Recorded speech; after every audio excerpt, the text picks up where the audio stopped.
ఒక చిన్న పట్టణంలో రామయ్య అనే వృద్ధుడుండేవాడు. అతని కొడుకు కిరణ్ మంచి ఉద్యోగం చేసేవాడు. చిన్నప్పుడు కిరణ్ కోసం రామయ్య ఎంతో కష్టపడ్డాడు. రోజూ కూలీ పనిచేసి అతన్ని చదివించాడు. కాలం మారింది. ఇప్పుడు కిరణ్ పెద్ద ఉద్యోగయ్యాడు. కాని పనుల్లో బిజీగా ఉండి తండ్రితో మాట్లాడటానికి కూడా సమయం కేటాయించలేకపోయాడు. ఒకరోజు రామయ్య నెమ్మదిగా కిరణ్ దగ్గరకు వచ్చి అడిగాడు, బాబూ, కొద్దిసేపు నాతో కూర్చుంటావా? కిరణ్ ఫోన్ చూస్తూ అన్నాడు, నాన్నా, నాకు టైం లేదు, తర్వాత మాట్లాడుకుందాం. ఆ మాట విన్న రామయ్య నిశ్శబ్దంగా వెళ్ళిపోయాడు.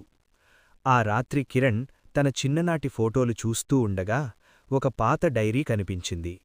అందులో రామయ్య రాసిన మాటలున్నాయి.